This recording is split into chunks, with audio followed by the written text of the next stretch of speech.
Welcome back to another episode of the Supply Chaney podcast. I'm your host, Nathan Chaney, and today we are talking with Paul Pittman from Indiana University.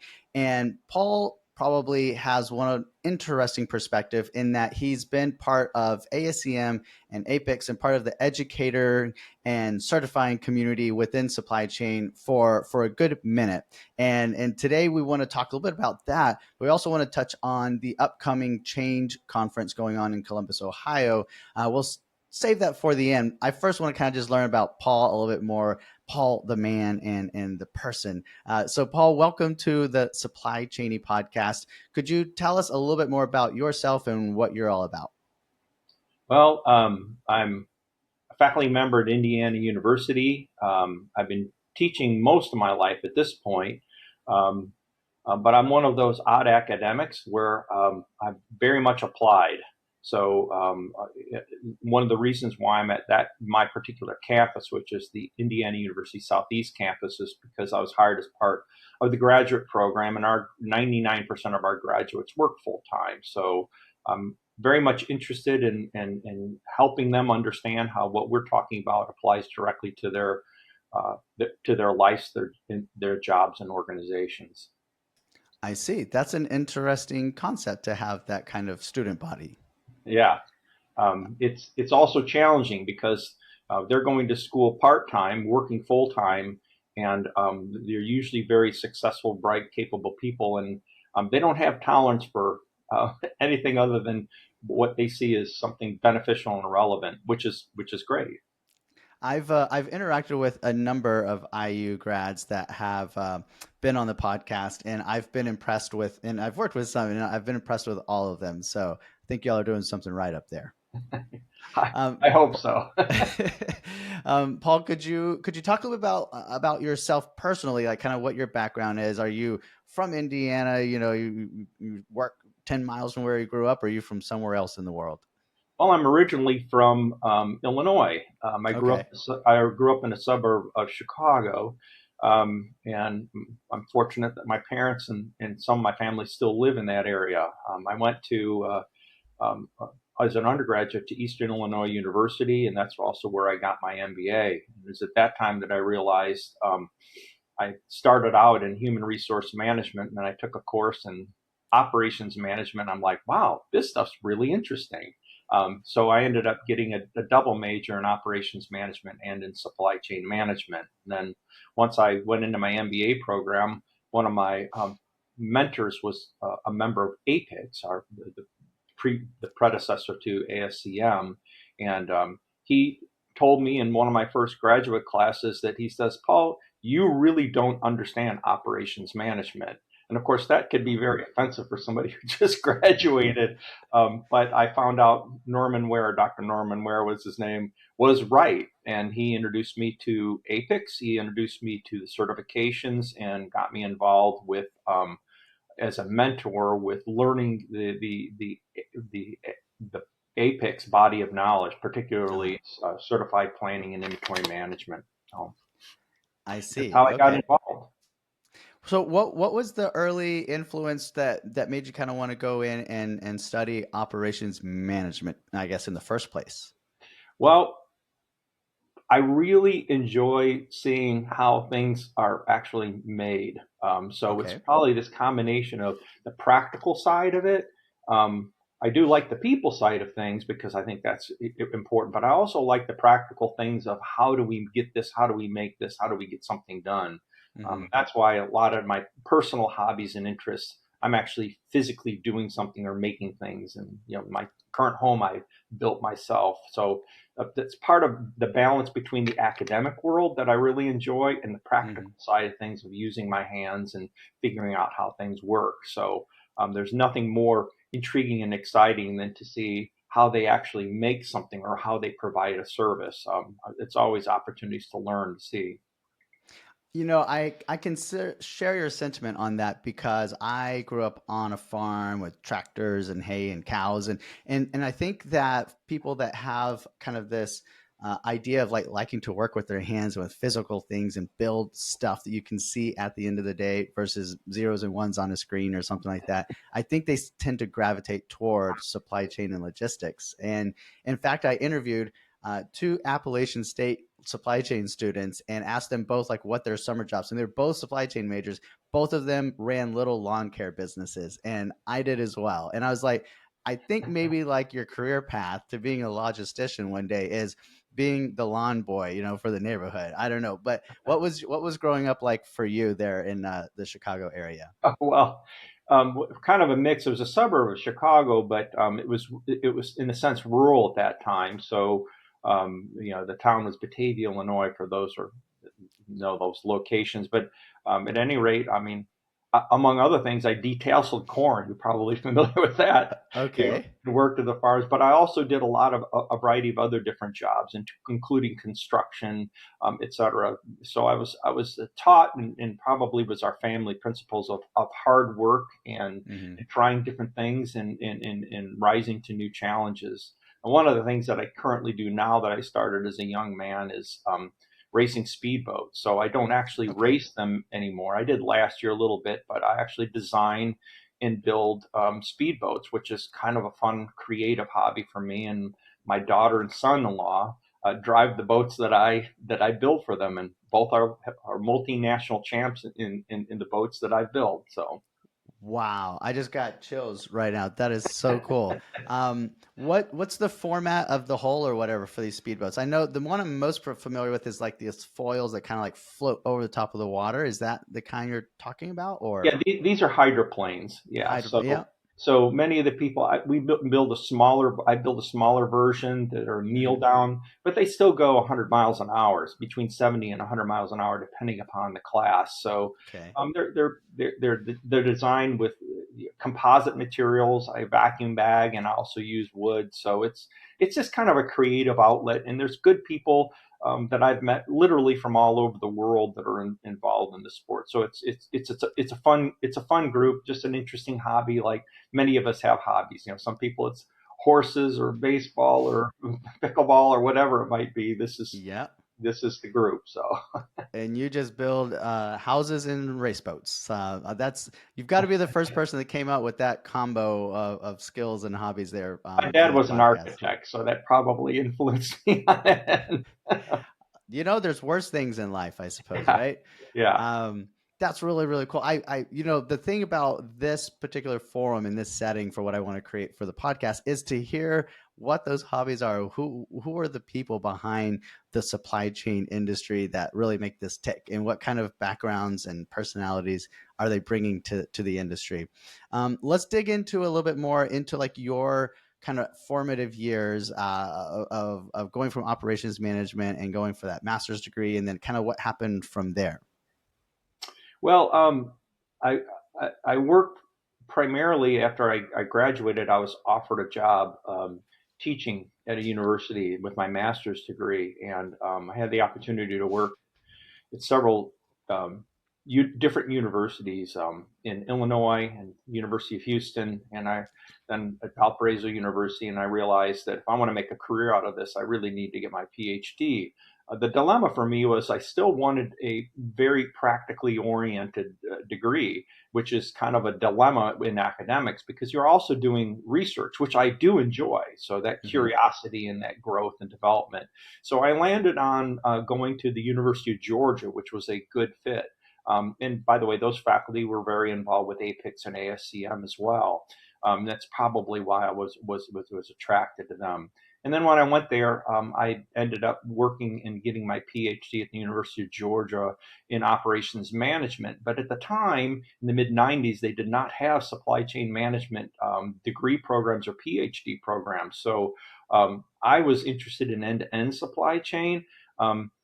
But that's not really what we called it. So the closest thing I could do is I got a minor in logistics and distribution, and that was as close as I could come at the time to what we know now is supply chain management.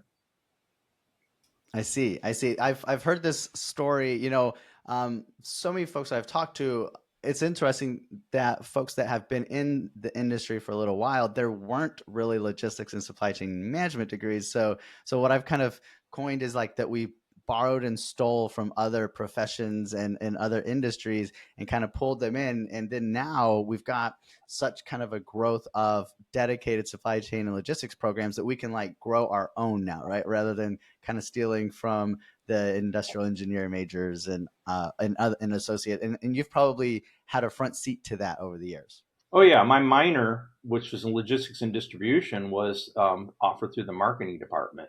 Yep. And I did publications with some of the faculty in that area on inventories and supply chains. So that's just kind of where you had to go to get what we know as a supply chain degree. I was very interested, and always have been interested in more holistic or systemic views of organizations and supply chains and those complexities. So, my what really prompted some of my interest was even some of the early people in what we call manufacturing and operations. One of them being Henry Ford the First. I read his book and saw quotes out of there from his 1926 book, and I realized that he was really interested in end-to-end supply chains. From Mm. digging ore out of the earth till the finished car on the rail car. So I realized that I wasn't the first to think that way, nor anybody else. But we realized that now with technology and globalization, it's more important than ever to really manage that and understand that better. Yeah, I guess the common person would think of Ford as caring about what happened in the four walls of one factory, right? And setting up that Mhm. new style production line. But it does kind of make sense that maybe that's what he was like most known for, right? Because that was the most visible piece. But in reality, a proper architect of a supply chain or an operation has to think about what are the inputs and what's happening one or two steps ahead, and then what is happening one or two steps behind, which is now kind of how the supply chain professionals are really trained to think. As a matter of fact, the book that I was referring to is called Today and Tomorrow by Henry Ford, published in 1926, I believe. And he was Mhm. talking about having a finished car on the rail car from the time they unearth the ore in less than 80 hours, which is unheard of. Uh-huh. Wow. So yeah, and so he's crazy and amazing, all wrapped up into one. But Yeah. he was very much interested in that. Yeah. So, I've had some folks, practitioners in the industry come on and have asked them, for their thoughts and how they've seen supply chain management evolve from a practitioner side. But I'm curious on your side, how you've seen the art of teaching supply chain and instructing in the field evolve over time. Any major themes or changes you've seen? Well, I guess the interesting thing is the fundamentals are much the same, um, but how people are learning and how we teach is dramatically changed. If you really look at education as a supply chain, and really we're developing future professionals and leaders. That supply chain has changed dramatically. How we learn and what we need to learn and how quickly we learn is changed. And as an educator, you need to change with those times, otherwise you'll be obsoleted as well. So there's it's kind of this dilemma between remembering and understanding some of the more fundamental traditional things which haven't changed, balancing that with some of the new technologies and ideas and approaches, including everyone talks about AI and how we need to integrate that into how we teach and how we learn and how we do our jobs. Can you talk a little bit about that from an academic setting? You touched on AI. You can't really have a podcast or a conference these days without talking about it. Yeah. Can you talk a little bit about how you all are approaching teaching and instructing and embracing AI? Like policies about can you use it for papers and assignments or not? And kind of just how are you all approaching the AI topic there at Indiana? I don't know that anyone has the answer yet, but I kind of look at AI like the advent of the calculator. Um, it, we, you, the calculator didn't obsolete math. We still need to understand math. Autopilot doesn't obsolete pilots.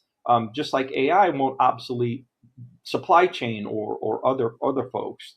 The real question that I think we need to answer is educators, and that includes academics and people in general. Is how do we still learn the fundamentals that are essential in understanding how to ask the right questions using technologies like AI, and then even more importantly, understanding the output that we're getting to know whether it is true or not true. As you may well know, AI will develop references and answers that are fake.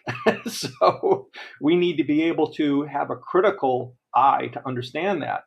So I think really what it does more than anything is we think about it, it takes out the traditional grunt work that we typically had to do, but it doesn't remove understanding some of the basic knowledge and fundamentals that we really need to understand in order to know how to ask or use AI and how to understand what it's telling us. So I kind of use it as AI won't replace anyone, but people using AI will replace other people who are not using AI. So Yeah, I've heard that. I've heard the idea of it's kind of the chief, not so much like the end decision maker, but just the researcher, right? That helps kind of like gather information and tease it up for the human. And sometimes I think about it in terms of woodworking, that it can be that coarse grit sandpaper to just get a good first pass, but that 300 grit kind of finishing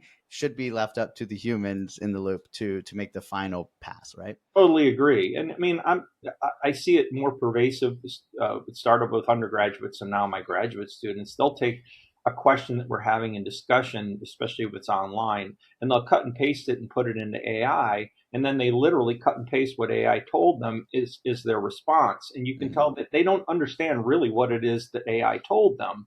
Yeah, So using it's kind of like using an editing tool to edit what you've typed, right? You need to understand what you want to say and how you want to say it, but it can enhance your ability to communicate more effectively using that as an example. So it's not.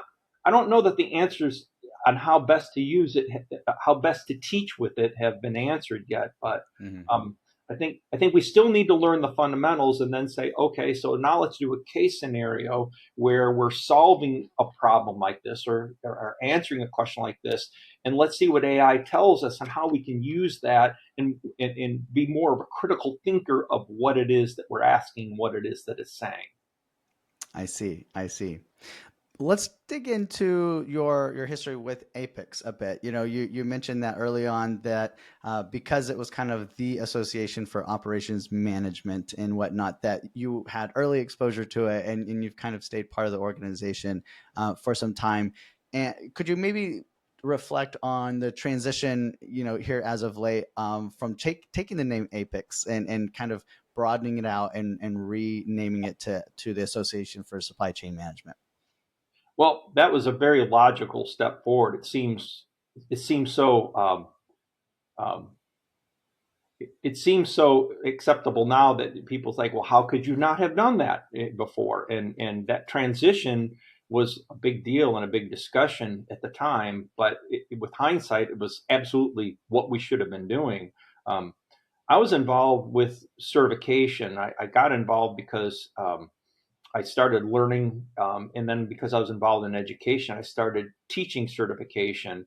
And then I was asked to be on one of the certification committees, and that's kind of got my involvement on certification at a national or international um, level. So that that I was also involved in certification when our CSCP, Certified Supply Chain Professional Certification, came in, and we were the first association to offer a certification in supply chain, and it was very popular and has grown ever since, which is a really good indicator of what the market really wants. So that development and growth really was an indicator of us kind of leading the market in the sense to have that out there to help develop professionals, especially people such as myself who didn't have backgrounds specifically in supply chain management, to be able to get a true understanding of end-to-end supply chain. Right, right. And kind of curious from your perspective, the evolution of degrees and certifications and just education in supply chain in general. A lot of folks will ask me like, who should be getting this certification? Whichever one, pick one. But where do you see the value of a CPIM or any sort of certificate in this space? Like, who's the ideal end user or person that pursues one of those? Well, one of the resources that ASCM has is they have the salary survey, and if there's they do this annually to determine what salaries are across the spectrum of different supply chain jobs, Okay. and one of the things you'll note every year is that a certification boosts the average salary of anyone in the field of supply chain management, no matter what position or role that they have. So it's definitely a salary enhancer to begin with. That's one good reason. But I think the other thing is that it helps us maintain a broader understanding and knowledge, and helps us to see opportunities for our organizations that we traditionally wouldn't see just by working within the same organization. We see things like the SCORE model and how we can use different metrics to improve supply chain performance. So it keeps opening doors to other knowledge and information that's available that we can use and apply in our jobs to excel personally, but also help our organizations perform better. I see. I see. Makes a lot of sense. I've known some of the folks that were part of coming up with this score model, and I remember the first time that I heard about it and learned about like, as I've been growing up in the industry, one thing I've come to appreciate is frameworks and the fact that there's already sort of like ideas out there that you don't need to go reinvent the wheel. Like there's people that have done this before, that's been researched, there's best practices, and there's things out there, but you do need to make sure that you get yourself exposure to them and go learn them intentionally sometimes. Definitely. In one of the more humbling roles that I had, among others, with ASCM, was I was editor of the dictionary for several editions. And in that Okay. process, um, you have to be the subject matter expert on all the terms. And so you have to research every one of them. So um, you learn an awful lot to make sure that what it's saying is, is, is what's recognized and understood across the world in the area of supply chain management. So that also grew my knowledge, especially as we integrated in content from SCORE and other information as we've grown in this association with our certificates and certifications. What certificate did you get after writing the dictionary on supply chain terms? That's I think that once you've done that, you just like mic drop and walk out like Well, wow. the dictionary gives you good basic knowledge, but you still have to understand how to apply the knowledge, right? And you also have to understand the interrelationships. I call that higher knowledge. Um, I'm actually have two. I have several certificates, but the two certifications I have are in CSCP and CPIM.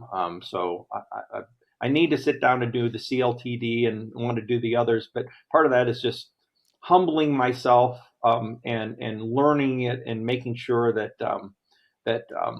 yeah, I'm always keeping at the top of my game. So it's fun in that sense. It's a challenge. I think Yeah. everyone should also always try to push themselves. I agree. I agree. Maybe talking about a challenge and kind of roles and things that you've done. Currently, you are the chair of the board of directors, and I think a lot of us go to conferences, and I want to kind of segue this into the upcoming conference. But a lot of us go to conferences and we hear the opening speech, or presentation from the chair of the board of directors. And I'm kind of just curious, though, from your perspective, what does that entail? Whenever someone says that this is their role, what are the responsibilities that come with that? Um, I guess the simplest way to put it is I'm the facilitator of a group of very successful and smart people that help make decisions to set the strategic direction for ASCM.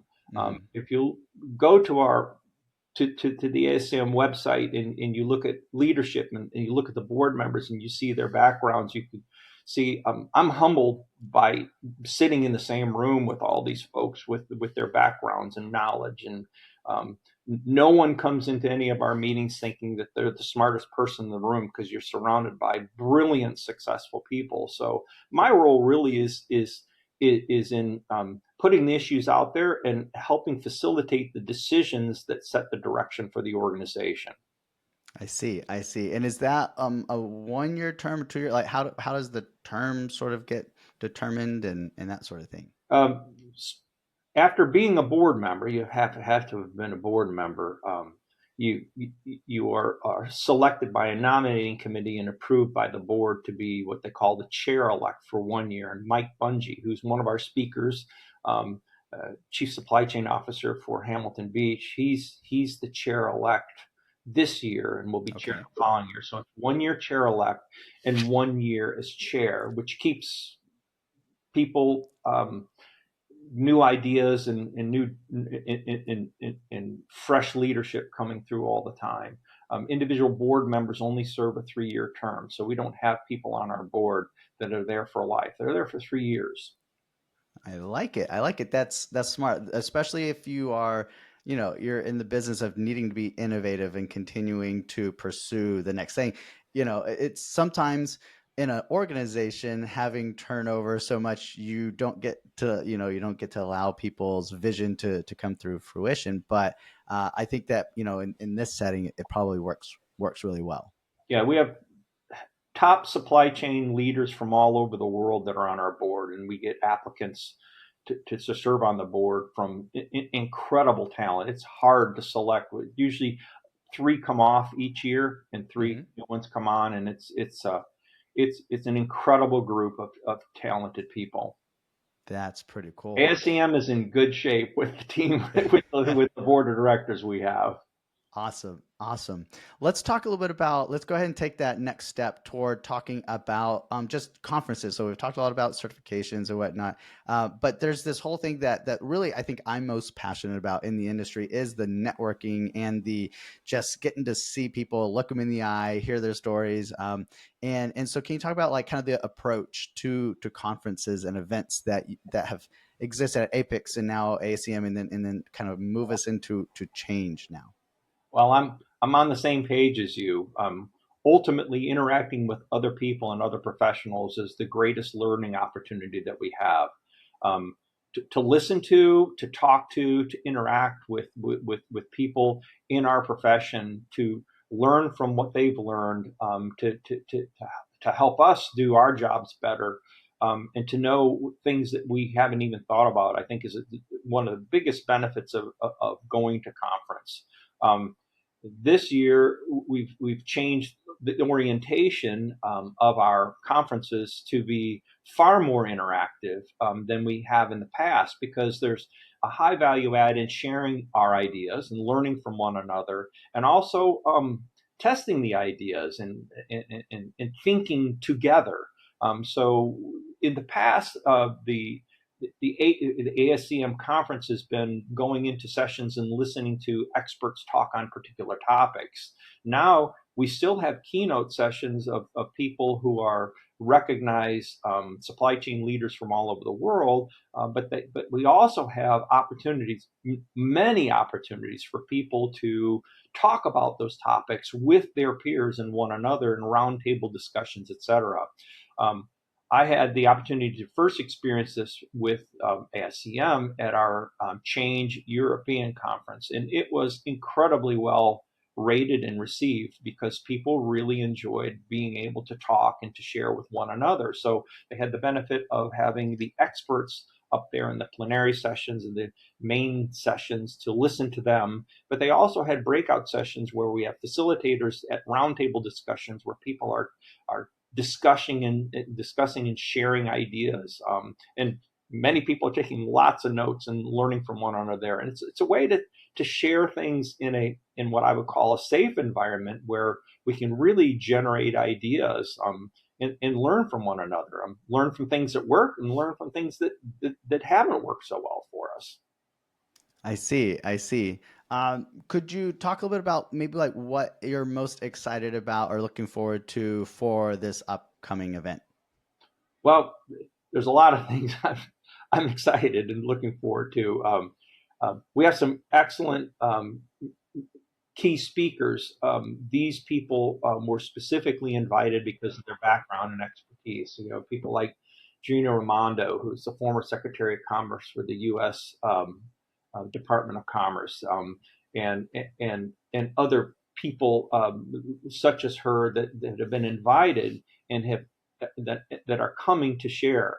So these are much higher level speakers, keynote speakers that are plenary session speakers than we've had in the past that people can really learn from, as well as individual breakout sessions, educational sessions with some of our top rated past speakers, as well as individuals with extensive backgrounds in supply chain management. So there's a couple of panel discussions that I think are going to be very interesting, in where you'll have people that are supply chain professionals, C-suite people in many cases that are up there speaking about, for example, one of them I really want to attend is 5 core focus area supply chain survival. And we have actually several board members that are going to be sharing and talking there, as well as others on, here's some of the things we're doing and how we're approaching it, especially in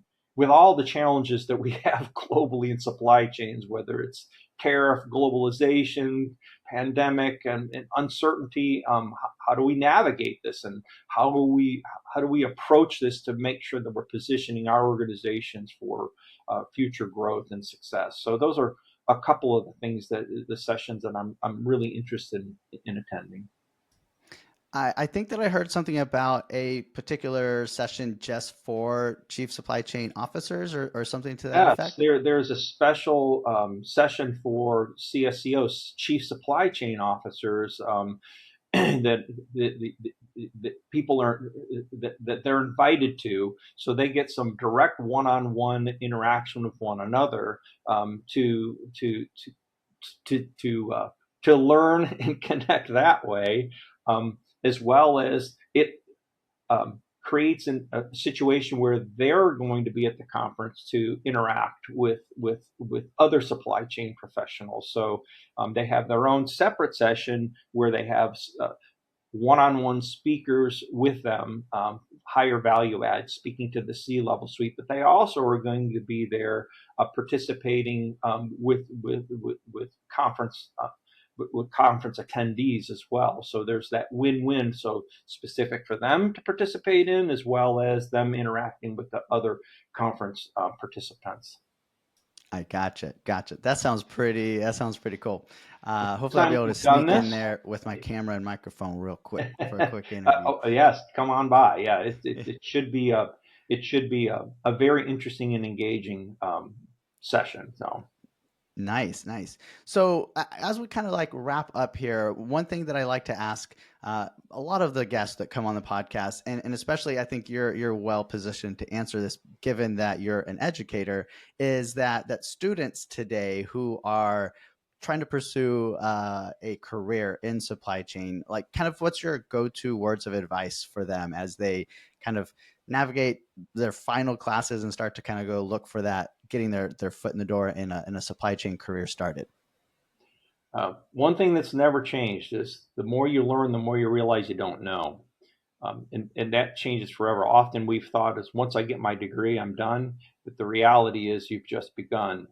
So one of the things I can't encourage people enough is continually learn and engage, because there's so much yet that you don't know. And that's really going to keep you interested and engaged in your job, but it's also going to lead to your success and your organization's success. But also, I think it's important to continue to network with other professionals in your country and around the globe. Those interactions not only lead to other job opportunities, but they also help us to understand what some of the challenges are, and in many cases see that what our challenges are really not any different than what other people are facing. Um, so so that learning and that humility of knowing that we don't know everything yet, I think, is really important in keeping us grounded, and also keeping us learning and basically interested both in our career, and people find interested more, being more interested in us. I see. I see. I I think that's some pretty sage advice. So, well, Paul, thanks for coming on and sharing some of your experience and your expertise with us, talking us through a little bit of your time at Apex and now ASCM, and what it's like to just kind of be part of that organization and be a person in the supply chain industry in general. And best of luck on your upcoming boat races and house projects. And I'll see you there in Columbus here pretty soon. I'm looking forward to it.